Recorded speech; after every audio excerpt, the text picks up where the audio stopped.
한때 내 삶은 무겁고 복잡하기만 했다.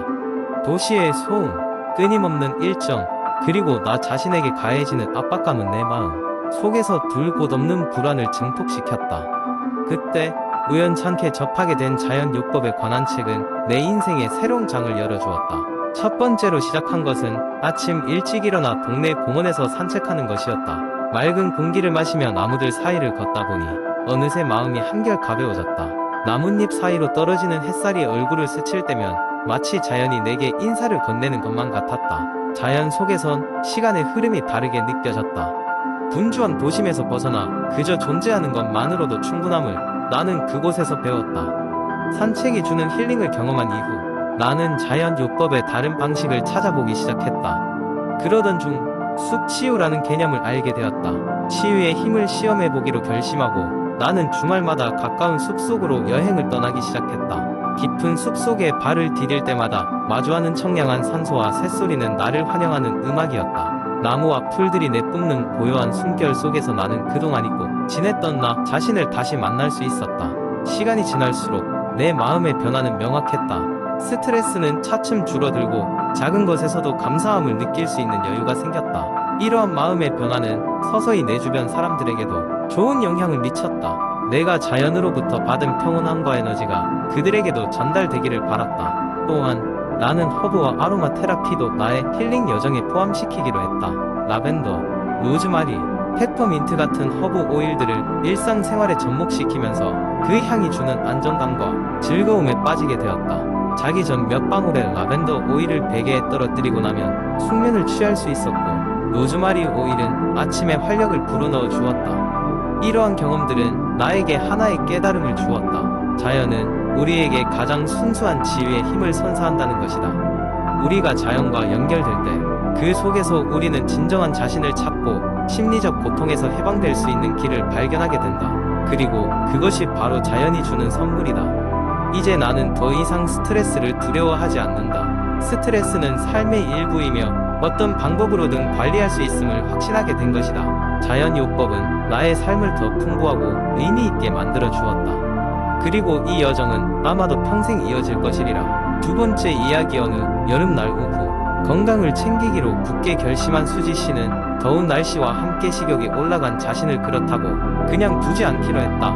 그녀는 평소에도 간식을 좋아했는데 시중에서 파는 간식은 늘 칼로리가 높고 건강에 좋지 않아 늘 고민이었다. 그래서 이번 기회에 직접 건강한 간식을 만들어 보기로 마음먹었다. 수지는 먼저 인터넷을 검색하며 건강한 간식 레시피를 찾아보았다. 가장 눈에 띄었던 것은 바로 오트밀 에너지 바 레시피였다. 이 에너지 바는 간단한 재료로 만들 수 있었고 무엇보다 첨가물이 전혀 들어가지 않았다. 레시피는 이렇게 시작한다. 먼저 구운 오트밀 1컵, 무가당 땅콩버터 1/3컵, 꿀 1/4컵, 아몬드 한 줌, 그리고 건포도를 준비한다. 수지는 레시피를 따라 준비한 재료들을 볼에 넣고 열심히 섞기 시작했다. 섞는 과정에서 꿀과 땅콩버터가 오트밀을 감싸며 점점 농도가 짙어졌다. 이때 손으로 직접 뭉쳐주는 것이 가장 좋았다. 그리고 그 혼합물을 평평한 베이킹 틀에 고루 펴놓았다. 그런 다음 한동안 냉장고에서 굳히면 된다. 그동안 수지는 다른 간식도 한번 만들어 보기로 했다. 그녀의 다음 목표는 그릭 요거트 아이스크림이었다. 수지는 그릭 요거트 2컵에 꿀 1스푼, 바닐라 엑스트랙 한 작은 술과 좋아하는 제철 과일을 준비했다. 과일은 사과와 블루베리를 선택했다. 수지는 이 재료들을 모두 믹서에 넣고 갈아준 후 작은 아이스크림 틀에 부어 냉동실에 넣어두었다. 몇 시간 후 수지는 자신의 작품을 꺼내보았다. 먼저 오트밀 에너지 반은 굳었고 잘라보니 단단하게 모양을 잘 잡았다. 한입 베어 물었을 때 고소한 오트밀과 달콤한 건포도의 조합이 입안에서 퍼지는 걸 느꼈다. 그리고 그릭 요거트 아이스크림은 상큼한 과일 맛으로 무더위마저 잠재웠다. 수지는 즐거운 마음으로 자신의 새로운 건강한 간식들을 친구들에게도 나누어 주었다. 친구들은 그녀의 노력을 칭찬하며 이 간식들은 정말 언제든 부담 없이 먹을 수 있을 것 같다고 말했다. 수지는 이러한 칭찬에 흐뭇함을 느꼈고 앞으로도 다양한 건강 간식을 연구해 봐야겠다고 다짐했다. 그날 이후로 수지는 간식이 필요할 때면 항상 자신의 레시피를 활용하여 건강한 간식을 만들어 먹었다. 그렇게 수지는 자신만의 건강을 챙길 수 있었고 주변 사람들에게도 긍정적인 영향을 주는 멋진 취미를 갖게 되었다. 세 번째 이야기. 한 번쯤은 걷기를 통해 삶의 질을 높인 사람들의 경험을 들어본 적이 있을 것이다. 걸음 하나하나는 단순히 발을 앞뒤로 움직이는 것이 아니라 우리 몸과 마음에 깊고 넓은 영향을 미친다. 우선 걷기는 심장 건강에 매우 유익하다. 많은 연구에 따르면 규칙적으로 걷는 사람들은 심장병에 걸릴 위험이 낮아진다고 한다. 이는 걷기가 혈액순환을 개선하고 혈압을 낮추며 콜레스테롤 수치를 줄이는 데 도움을 주기 때문이다. 깊은 호흡과 함께하는 산책은 심장의 부담을 줄이고 더 강하고 건강한 심장을 만들어준다. 걷기는 또한 체중 관리에 효과적이다. 매일 30분씩 걷기만 해도 체지방을 줄이고 근육을 강화할 수 있다. 특히 바쁜 일상 속에서 시간 내기 어렵다고 느끼는 사람들에게 걷기는 가장 접근성 좋은 운동 중 하나로 꼽힌다. 걸을 때 칼로리는 신체의 체중과 걸음 속도에 따라 소모되지만 꾸준히 하면 분명히 결과를 볼 수 있다. 정신 건강에도 걸음은 큰 역할을 한다.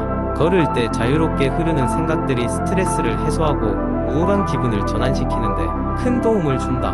많은 심리학자들은 자연 속에서의 산책이 우울증을 완화하고 창의력을 높이는데 긍정적인 영향을 미친다고 말한다. 자연의 소리와 풍경은 우리의 오감을 자극하고 머리를 맑게 한다. 또한 걷기는 사회적 유대감을 강화하는 도구가 될 수 있다. 친구나 가족과 함께 걷는 경험은 대화를 풍부하게 하고 서로의 마음을 가까이 이어준다.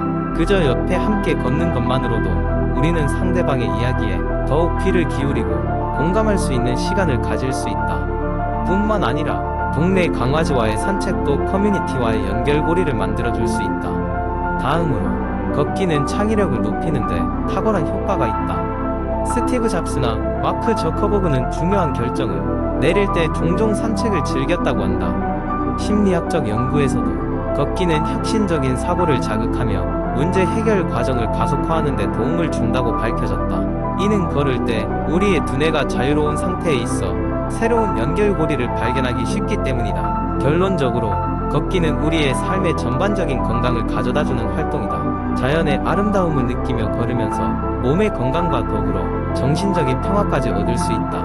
매일의 바쁜 일상 속에서도 잠시나마 시간을 내어 걷는 것, 그것이 우리 삶에 얼마나 큰 변화를 가져다 줄지 가늠하기는 어렵겠지만 시도해볼 가치가 분명히 있다. 걷기라는 작은 움직임 속에서 건강에 큰 파도를 만들어 보자. 네 번째 이야기. 우리는 모두 면역력이 중요하다는 말을 자주 듣습니다. 특히 환절기나 요즘 같은 팬데믹 상황에서는 더욱 그러하죠. 면역 시스템이라고 하면 대부분은 백신이나 보충제를 떠올리지만 가장 근본적이면서도 간과하기 쉬운 부분이 있습니다. 그것은 바로 우리의 식습관입니다. 과연 건강한 식습관이 어떻게 우리의 면역 시스템에 영향을 미치는지에 대해 조목조목 풀어보겠습니다. 우선 식단은 우리가 섭취하는 모든 영양소의 원천입니다. 비타민, 미네랄, 단백질, 지방 등 우리가 매일 소비하는 영양소들은 각기 다른 방식으로 우리의 면역 시스템에 영향을 미칩니다. 예를 들어 비타민 C는 강력한 항산화제로 작용하여 세포 손상을 방지하고 면역 세포의 기능을 강화합니다. 과일과 채소, 특히 감귤류와 다크한 색의 채소들에 풍부하게 들어있습니다. 또한 아연은 면역 시스템의 기능을 조절하는 데 중요한 역할을 합니다. 아연이 부족하면 우리 몸은 면역 반응을 제대로 조절하지 못하게 되고 이는 감염에 취약해질 수 있다는 것을 의미합니다. 아연은 붉은 고기, 견과류, 해산물 등에서 얻을 수 있으며 특히 굴에 많이 함유되어 있습니다. 단백질 역시 빼놓을 수 없습니다. 단백질은 면역 세포의 주요 구성 요소입니다. 충분한 단백질 섭취가 부족하면 면역 세포의 생성과 기능이 약화될 수 있으며 이는 자연히 면역력 저하로 이어지게 됩니다. 닭고기, 생선, 콩류 또는 두부와 같은 식물성 단백질들이 좋은 공급원입니다. 건강한 지방 또한 중요한 요소입니다. 오메가-3 지방산은 항염증 작용을 하여 면역 반응을 조절하는 데 도움을 줍니다. 오메가-3은 주로 고등어, 연어, 아보카도, 호두와 같은 식품에 많이 포함되어 있습니다. 이들은 염증 반응을 조절하고 전반적인 면역력을 강화하는 데 기여합니다. 한편 불균형한 식단은 반대로 면역력을 저하시킬 수 있습니다. 과도한 설탕과 가공식품 소비는 염증을 유발하고 면역세포의 기능을 저하시키는 것으로 알려져 있습니다. 지나친 포화지방 역시 면역력에 해가 될 수 있습니다. 그러므로 식단에서 가공식품과 불필요한 설탕의 양을 줄이고 자연식품 중심으로 식사를 구성하는 것이 좋습니다. 마지막으로 식습관의 일관성 또한 면역에 중요한 영향을 미칩니다. 단발적인 건강식 섭취보다는 꾸준히 균형 잡힌 식단을 유지하는 것이 장기적으로 면역력을 유지하고 강화하는 데 필수적입니다. 꾸준한 식습관 관리는 단순히 면역력 증진뿐만 아니라 우리 삶의 질 전반을 향상시키는 데 도움을 줍니다. 잘 먹고 잘 쉬고 적당히 운동하며 스트레스를 관리하는 것이 함께 이뤄질 때 비로소 최상의 면역 상태를 유지할 수 있습니다. 결론적으로 우리의 면역 시스템은 여러 요인에 의해 결정되지만 건강한 식습관은 그 중에서도 빼놓을 수 없는 중요한 요소입니다. 우리의 매일의 식탐에서 조금 더 신경을 써서 먹는 것만으로도 우리는 더 나은 면역력과 아울러 건강한 삶을 영위할 수 있을 것입니다.